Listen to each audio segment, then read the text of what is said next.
This match did not expose a weakness. It destroyed an illusion. Girona arrived believing their identity was a foundation. Atletico Madrid proved it was a decoration. For months, Girona has operated under a seductive assumption. The assumption that possession, positional dominance, and territorial superiority constitute strength. That occupying space means controlling it. That pressing high demonstrates bravery rather than exposes vulnerability. This match stripped that assumption to its skeleton. The final scoreline reads convincingly in one direction, but the truth cuts deeper than numbers. Atletico did not simply win. They performed an autopsy on a philosophy that had never been stress-tested against intelligent cruelty. The illusion Girona carried into this encounter was structural. They believed their approach worked because of what they did. The reality revealed here suggests it worked because of what they were not forced to confront. Against teams that panic under pressure, Girona looks complete.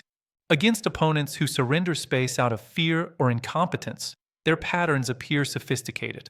Against a side that refuses both panic and surrender, the entire system reveals itself as conditional. Not broken, but conditional. Atletico Madrid specializes in creating conditions where aesthetics become liabilities. Girona's insistence on building from deep positions, on committing numbers forward, on maintaining structural symmetry regardless of game state, has been celebrated as identity. Identity is the word modern football uses when it wants to avoid saying stubbornness. What looks like conviction in victory becomes rigidity in defeat. Atletico recognized this rigidity before the match began. Their entire approach was constructed around one question: what happens when Girona's principles meet consequences? The answer unfolded with clinical precision. Atletico did not press Girona's build-up. They allowed it. This is the detail that separates intelligence from effort. Pressing Girona's defenders achieves nothing because Girona's defenders are comfortable under pressure. That comfort is the trap. Atletico let Girona have the ball in areas where possession feels like progress but creates nothing dangerous. They compressed space in the zones where Girona needed to progress, then waited for the inevitable moment when Girona's ambition exceeded their protection. Every team that builds from the back faces the same mathematical problem. Committing players forward to create superiority in attack means leaving numerical inferiority in defense. Most teams solve this through conditional thinking. They advance when safe, they retreat when threatened. Girona does not think conditionally. They advance because advancing is their identity.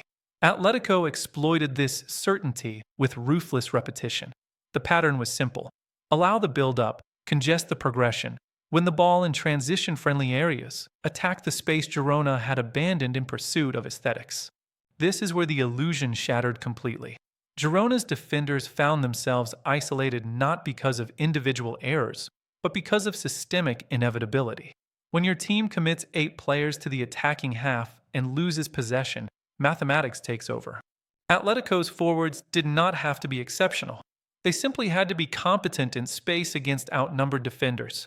Competence is enough when structure has collapsed. The psychological dimension of this defeat cuts deeper than tactics. Girona has built an identity around initiative. They dictate tempo, they control territory, they impose rhythm.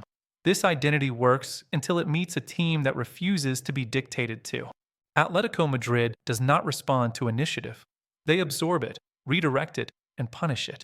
Simeone's teams have spent years perfecting the art of making opponents' strengths become their vulnerabilities. Girona's commitment to possession became the mechanism of their dismantling. What makes this exposure particularly damaging is its repeatability. Atletico did not require brilliance, luck, or individual moments of magic. They required only patience and precision. This match functioned as a blueprint. Any competent team watching this will recognize the formula. Allow Girona to play their style, compress the space they need to make it dangerous.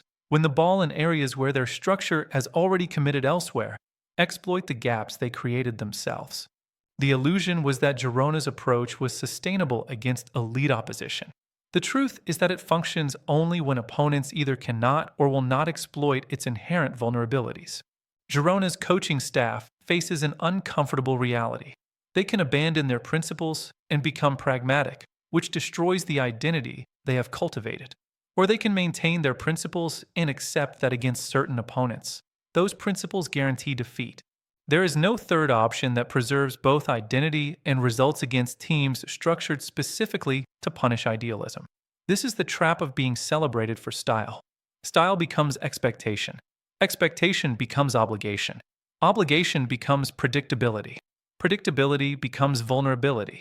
Atletico Madrid, meanwhile, demonstrated something more valuable than dominance. They demonstrated clarity. Their approach contained no confusion, no internal contradiction, no conflict between ambition and reality. They understood the opponent, identified the exploitable pattern, and executed without deviation. This is not the football that wins aesthetic awards. It is the football that wins matches against opponents who prioritize aesthetics over adaptation. The broader consequence of this result extends beyond the immediate.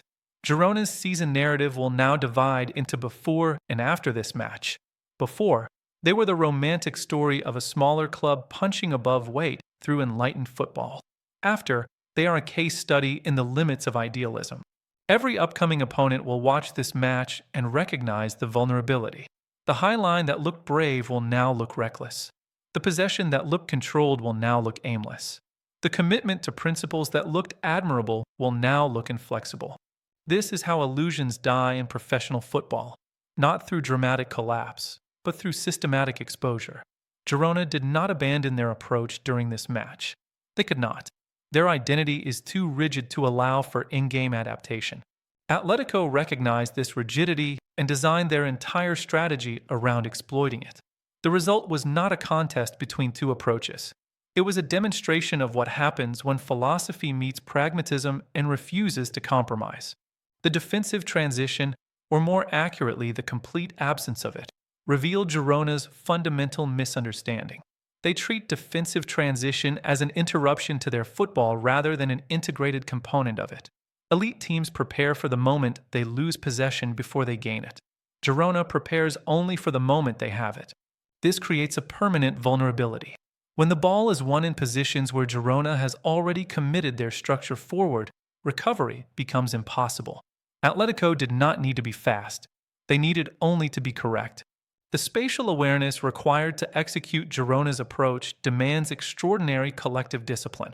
That discipline existed in moments of comfort. It evaporated under sustained intelligent pressure. Atletico's midfielders did not challenge Girona's passes. They closed the spaces those passes needed to reach. This forced Girona into longer, riskier distribution. Longer passes mean more transition moments.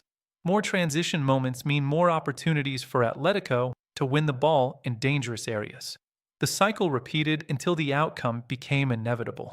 What Girona experienced was not bad luck or a poor performance.